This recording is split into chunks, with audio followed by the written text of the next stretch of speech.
ರನ ರನ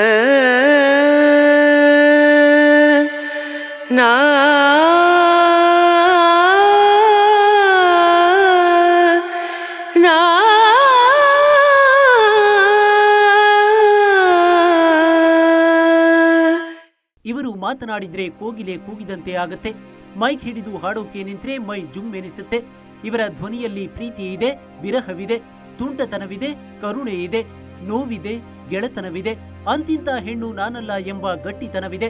ಚಳಿ ಚಳಿ ತಾಳೆನು ಈ ಚಳಿಯ ಅಂತ ಅವರು ಹಾಡಿದ್ರೆ ರಸಿಕರ ಎದೆಯಲ್ಲಿ 100 ಕಾಮನ ಬಿಲ್ಲುಗಳ ಚಿತ್ತಾರ. ದೀಪವು ನಿನ್ನದೇ ಅಂತ ಅವರು ಹಾಡಿದ್ರೆ ಆರದಿರಲಿ ಬೆಳಕು ಅಂತ ಬೇಡಿಕೊಳ್ತಾರೆ ಜನ. ನಿಜ, ಅವರಿನ್ನು ನೆನಪು ಮಾತ್ರ, ಆದರೆ ಅವರ ಕಂಠಸಿರಿ ಚಿರಸ್ಥಾಯಿ. ಅಂದ ಹಾಗೆ ಅವರ್ಯಾರು ಅನ್ನೋದನ್ನ ವಿವರಿಸಿ ಹೇಳಬೇಕಿಲ್ಲ ಬಿಡಿ. ಮೆಲೋಡಿ ಕ್ವೀನ್ ಎಸ್ ಜಾನಕಿ, ನಮ್ಮ ನಿಮ್ಮೆಲ್ಲರ ಪ್ರೀತಿಯ ಜಾನಕಮ್ಮ. ಕನ್ನಡದವರೇ ಎನ್ನುವಷ್ಟು ಕನ್ನಡತನ ಮೈಗೂಡಿಸಿಕೊಂಡ ಈ ಗಾನ ಸರಸ್ವತಿ ಇಂದು ನಮ್ಮೊಂದಿಗಿಲ್ಲ. ಹೌದು, ಜಾನಕಮ್ಮ ದಕ್ಷಿಣ ಭಾರತದ ಮಹಾನ್ ಹಿನ್ನೆಲೆ ಗಾಯಕಿ. ಸಂಗೀತವನ್ನ ಭಕ್ತಿಯ ಕಾಯಕವೆನ್ನುವ ಇವರಲ್ಲಿರುವ ಧ್ವನಿ ಮತ್ತು ಮೊಗದಲ್ಲಿನ ಕಳೆ ಗೌರವ ಮೂಡಿಸುವಂತಹದ್ದು. ಎಸ್ ಜಾನಕಿ 1938ರ ಏಪ್ರಿಲ್ 23ರಂದು ಆಂಧ್ರಪ್ರದೇಶದ ಗುಂಟೂರು ಜಿಲ್ಲೆಯ ರೇಪೆಲ್ಲೆ ಎಂಬ ಗ್ರಾಮದಲ್ಲಿ ಜನಿಸುತ್ತಾರೆ. ತಮ್ಮ 3ನೇ ವಯಸ್ಸಿನಲ್ಲೇ ಸಂಗೀತಗಾರ್ತಿಯ ಸಕಲ ಸುಲಕ್ಷಣಗಳನ್ನು ಹೊರಹೊಮ್ಮಿಸಿದ ಜಾನಕಮ್ಮ ನಾದಸ್ವರ ವಿದ್ವಾನ್ ಶ್ರೀ ಪೈಡಿ ಸ್ವಾಮಿ ಎಂಬುವರಲ್ಲಿ ಸಂಗೀತಾಭ್ಯಾಸವನ್ನ ಪ್ರಾರಂಭಿಸುತ್ತಾರೆ.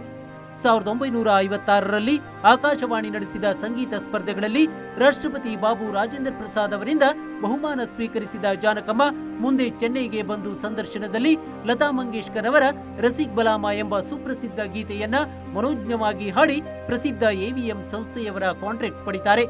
1957ರಲ್ಲಿ ಪ್ರಸಿದ್ಧ ಸಂಗೀತ ನಿರ್ದೇಶಕ ಟಿ ಚಲಪತಿರಾವ್ ಅವರ ತಮಿಳು ಚಿತ್ರ ವಿದಿಯನ್ ವಿಳಿಯಾಟ್ಟು ಜಾನಕಿ ಅವರು ಹಾಡಿದ ಪ್ರಥಮ ಚಿತ್ರ. ಮುಂದೆ ತೆಲುಗಿನ ಚಿತ್ರ ಎಂಎಲ್ಎ, ಕನ್ನಡದ ಕೃಷ್ಣ ಗಾರುಡಿ ಇವೆಲ್ಲ ಒಂದಾದ ನಂತರ ಒಂದು ಹರಿದು ಬರಲು ಪ್ರಾರಂಭವಾದವು. ಮಲಯಾಳಂ ಚಿತ್ರಗಳಲ್ಲಿ ಕೂಡ ಹಾಡಲು ಪ್ರಾರಂಭಿಸುತ್ತಾರೆ. ಹೀಗೆ ಅವರು ದಕ್ಷಿಣ ಭಾರತದ ಎಲ್ಲಾ ಪ್ರಧಾನ ಭಾಷೆಗಳ ಗಾಯಕಿಯಾದರು. ಜೊತೆಗೆ ಹಿಂದಿಯನ್ನೊಳಗೊಂಡಂತೆ ಭಾರತದ ಬಹಳಷ್ಟು ಭಾಷೆಗಳಲ್ಲಿ ತಮ್ಮ ಗಾನ ಮಾಧುರ್ಯವನ್ನ ಹರಿಸುತ್ತಾರೆ. ತಮಿಳಿನಲ್ಲಿ 1958ರ ಸುಮಾರಿನಲ್ಲಿ ಅವರು ನಾದಸ್ವರ ವಿದ್ವಾನ್ ಅರುಣಾಚಲಂ ಅವರ ನಾದಸ್ವರದೊಂದಿಗೆ ಮೇಳೈಸಿ ಹಾಡಿದ ಸಿಂಗಾರವೇಲೇನೆ ದೇವಗೀತೆ ಪ್ರಾರಂಭದ ವರ್ಷಗಳಲ್ಲಿ ಅವರನ್ನ ಅಪ್ರತಿಮ ಗಾಯಕಿ ಎಂದು ಇಡೀ ದೇಶ ಗುರುತಿಸುವಂತೆ ಮಾಡಿತು. ಆ ನಂತರದಲ್ಲಿ ಅವರು ಹಾಡಿರುವ ಗೀತೆಗಳ ಸಂಖ್ಯೆ 20,000ವನ್ನು ಮೀರಿದೆ. ಒಮ್ಮೆ ಒಂದು ಸಂದರ್ಶನದಲ್ಲಿ ಅವರೊಂದಿಗೆ ಬಹಳಷ್ಟು ವರ್ಷಗಳವರೆಗೆ ಹಾಡುತ್ತಾ ಬಂದಿರುವ ಡಾಕ್ಟರ್ ಎಸ್ ಪಿ ಬಾಲಸುಬ್ರಹ್ಮಣ್ಯಂ ಹೇಳುತ್ತಿದ್ರು, ನಮ್ಮ ಜಾನಕಮ್ಮ ಇದ್ದಾರಲ್ಲ, ಅವರು ಯಾವುದೇ ಗೀತೆಯನ್ನಾಗಲಿ ಒಂದೇ ಪ್ರಾರಂಭದಲ್ಲಿ ತೆಗೆದುಕೊಳ್ಳುವ ರೀತಿ ತಮ್ಮ ಉಸಿರನ್ನ ಅತ್ಯಂತ ಆಳವಾಗಿ ಗಾನಲಯದಲ್ಲಿ ಸುಲಲಿತವಾಗಿ ಬೆರೆಸುವ ರೀತಿ ಇದೆಯಲ್ಲ, ಅದೊಂದು ಅಸಾಮಾನ್ಯವಾದ ಸಂಗತಿ ಅಂತ. ಹಾಡುವ ಪ್ರಾರಂಭದಲ್ಲಿ ಯಾವುದೇ ಹಮ್ಮು ಬಿಮ್ಮುಗಳ ಕೆಮ್ಮಿನ ಸಣ್ಣ ಆಚೆ ಈಚೆಗಿನ ಧ್ವನಿಯನ್ನು ಕೂಡ ಅವರು ಮಾಡುವುದಿಲ್ಲ ಎಂಬ ಪ್ರತೀತಿ ಇದೆ. ಒಮ್ಮೆ ಜಾನಕಮ್ಮ ಹೇಳಿದ್ರು, ನಾನು ಯಾವುದೇ ವಿಶೇಷ ತಯಾರಿಯನ್ನಾಗಲಿ ಆರೈಕೆಯನ್ನಾಗಲಿ ನನ್ನ ಧ್ವನಿಗೆ ಮಾಡಿಕೊಳ್ಳುವುದಿಲ್ಲ. ಅವರು ಹೇಳುವ ಮತ್ತೊಂದು ಮಾತು, ಅವರ ಎಲ್ಲ ಸಾಧನೆಗಳ ಗುಟ್ಟು ಪರಮಾತ್ಮ ಶ್ರೀಕೃಷ್ಣ ಮತ್ತು ಶಿರಡಿ ಸಾಯಿಬಾಬಾ. ನಾನು ಹೇಗೆ ಹಾಡುತ್ತೇನೆ ಗೊತ್ತೇ? ಸತ್ಯ ಹೇಳಬೇಕೆಂದರೆ ನಾನು ಹಾಡುವುದೇ ಇಲ್ಲ. ಶ್ರೀಕೃಷ್ಣ ನನ್ನಂತರಂಗದ ದೈವನಾದ, ಆತನ ಕಾಯಕವದು ಎಂದು ಹೇಳಿದ್ರು. ಜಾನಕಮ್ಮ ಅವರ ಬಗ್ಗೆ ಹೇಳಬೇಕೆಂದರೆ ಮಹಾಸಾಗರದ ಆಳವನ್ನ ಅರಸ ಹೊರಟಂತೆ. ಅವರ ಹಾಡುಗಳ ಬಗ್ಗೆ ಹೇಳುವಾಗ ಆ ಕ್ಷಣಕ್ಕೆ ಬಂದ ನೆನಪುಗಳನ್ನ ಹೇಳಬಹುದೇ ವಿನಃ ಅವರು ಹಾಡಿರುವ ಶ್ರೇಷ್ಠ ಗೀತೆಗಳ ಒಂದು ಸಣ್ಣ ಅಳತೆಯನ್ನ ಕೂಡ ನಾವು ಕ್ರಮಿಸಲಾರವೇನೋ. ನೋಡು ಬಾ ನಮ್ಮೂರ ತಾಯೇ ಬಾರ ಮೊಗವತೋರ ಕನ್ನಡಿಗರ ಮಾತೆಯೇ, ಯುಗ ಯುಗಾದಿ ಕಳೆದರೂ ಹೇಳೇ ಗೆಳತಿ ಪ್ರಿಯ ಮಾಧವ ಬಾರನೆ ಎಂದು, ಯಾವ ಜನ್ಮದ ಮೈತ್ರಿ ಈ ಜನ್ಮದಲ್ಲಿ ಬಂದು, ದೋಣಿ ಸಾಗಲಿ ಮುಂದೆ ಹೋಗಲಿ ಮೂಡಣ ಮನೆಯ ಮುತ್ತಿನ ನೀರಿನ ಎರಕವ ಹೊಯ್ದ, ಜಯಗೌರಿ ಜಗದೀಶ್ವರಿ ಆಡೋಣ ಬಾಬಾ ಗೋಪಾಲ, ನಂಬಿದೆ ನಿನ್ನ ನಾದ ದೇವತೆಯ ಅಭಿಮಾನ ತಳೆದ ತಾಯಿ ಭಾರತೀಯೇ, ಭಾರತ ಭೂಷಿರ ಮಂದಿರ ಸುಂದರಿ ಶರಣು ವಿರೂಪಾಕ್ಷ ಶಶಿಶೇಖರ, ಜ್ಯೋತಿಯಾವ ಜಾತಿಯಮ್ಮ ಜಗದೀಶ್ವರಿ, ಭಾನಲ್ಲೂ ನೀನೆ ಭುವಿಯಲ್ಲೂ ನೀನೆ, ಬಿಸಿಲಾದರೇನು ಮಳೆಯಾದರೇನು, ಪೋಗದಿರಲೋ ರಂಗ ಕರಿಯೇ ಕೋಗಿಲೆ ಮಾಧವನ, ಗಗನವು ಎಲ್ಲೋ ಭೂಮಿಯೂ ಎಲ್ಲೋ, ಪಂಚಮವೇದ ಪ್ರೇಮದನಾದ, ಇಂದು ಎನಗೆ ಗೋವಿಂದ ನಿನ್ನೆಯ ಪಾದಾರವಿಂದವ, ದೇವರ ಆಟ ಬಲ್ಲವರಾರು, ಹೂವೊಂದು ಬೇಕು ಬಳ್ಳಿಗೆ ರಾಘವೇಂದ್ರ ನೀ ಮೌನವಾದರೆ ನನ್ನ ಗತಿಯೇನು, ಗುಮ್ಮನ ಕರೆಯದಿರೆ ಅಮ್ಮ ನೀನು, ಹೋಗದಿರಲೋ ರಂಗ. ಹೀಗೆ ಹೇಳುತ್ತಾ ಹೋಗಬಹುದು. ಹೇಮಾವತಿ ಚಿತ್ರದ ಶಿವಶಿವ ಎನ್ನದ ನಾಲಿಗೆ ಏಕೆ ಎಂಬ ಹಾಡು ಅವರಿಗೆ ಅತ್ಯಂತ ಚಾಲೆಂಜಿಂಗ್ ಹಾಡು ಎಂದು ಅವರು ಬಹಳಷ್ಟು ಕಡೆ ಹೇಳಿದ್ದಾರೆ. ಅವರು ಹಾಡಿರುವ ಭಕ್ತಿಗೀತೆಗಳು ಅನೇಕವಾಗಿದ್ದು, ಗಜಮುಖನೇ ಗಣಪತಿಯೇ, ಮಲೆನಾಡಿನ ಈ ಸೊಬಗಿನ ಐಸಿರಿ ಚೆಲುವಿನವರ ಶೃಂಗೇರಿ, ಇವಳೇ ವೀಣಾಪಾಣಿ ಮುಂತಾದ ಹಾಡುಗಳಂತೂ ಎಲ್ಲೆಲ್ಲೂ ತುಂಬಿ ತುಳುಕಿದೆ. ಯುಗಳ ಗೀತೆಗಳಲ್ಲಿ ಒಲಿದ ಜೀವ ಜೊತೆಯಲ್ಲಿರಲು ಬಾಳು ಸುಂದರ ಎಂಬ ಗೀತೆಯಲ್ಲಿ ವಿಶ್ವವೆಲ್ಲ ಭವ್ಯವಾದ ಪ್ರೇಮ ಮಂದಿರ ಎಂದು ಅವರು ಅಭಿವ್ಯಕ್ತಿಸಿರುವ ಭಾವ ಎಲ್ಲರನ್ನೂ ಅತೀವವಾಗಿ ಸೆಳೆದಿದೆ.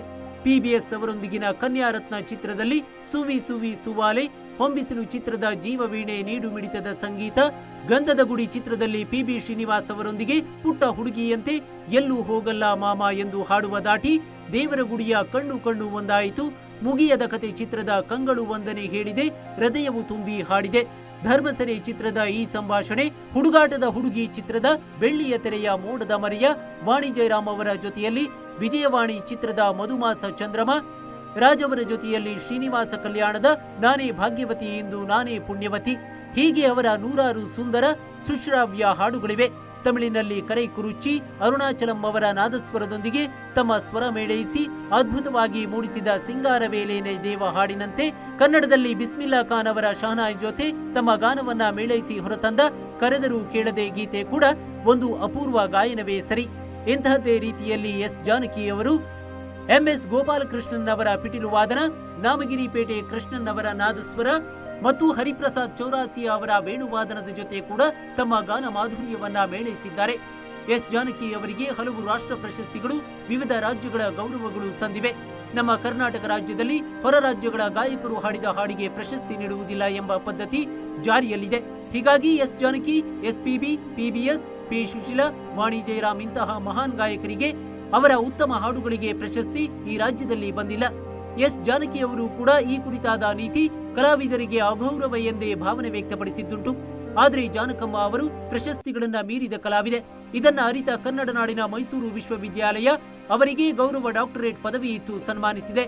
ಇತ್ತೀಚಿನ ವರ್ಷದಲ್ಲಿ ಭಾರತ ಸರ್ಕಾರ ಪದ್ಮಭೂಷಣ ಪ್ರಶಸ್ತಿಯನ್ನ ಎಸ್ ಜಾನಕಿ ಅವರಿಗೆ ಘೋಷಿಸಿದಾಗ ಪದ್ಮ ಪ್ರಶಸ್ತಿಗಳಲ್ಲಿ ದಕ್ಷಿಣ ಭಾರತೀಯರ ಬಗ್ಗೆ ಅಸಡ್ಡೆ ಇರುವುದನ್ನ ವಿರೋಧಿಸಿ ಜಾನಕಮ್ಮ ಈ ಪ್ರಶಸ್ತಿಯನ್ನ ತಿರಸ್ಕರಿಸಿದ್ರು.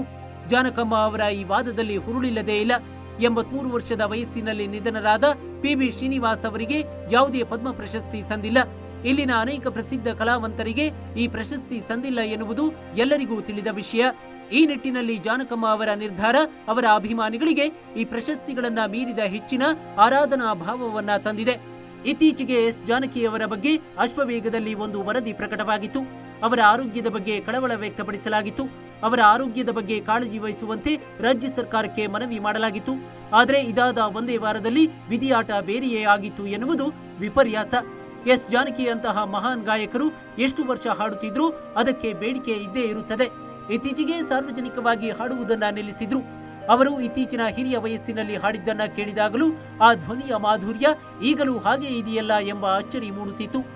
ಎಸ್ ಜಾನಕಿ ಅವರೇ ಹೇಳುವಂತೆ ಎಲ್ಲ ಅವರ ಅಂತರಂಗದ ಪರಮಾತ್ಮನ ಧ್ವನಿಯೇ ಆಗಿರುವಾಗ ಅದು ಮಾಸುವುದಾದ್ರೂ ಹೇಗೆ? ಶ್ರೀಕೃಷ್ಣ ಪರಮಾತ್ಮನನ್ನೇ ತಮ್ಮ ಅಂತರಂಗದ ದೇವತೆಯಾಗಿ ಹೊಂದಿರುವ ಈ ಮಹಾನ್ ಪ್ರತಿಭೆಗೆ ನಾವೇನು ತಾನೇ ಹೇಳಬಲ್ಲೆವು? ಅಶ್ವವೇಗ ನ್ಯೂಸ್.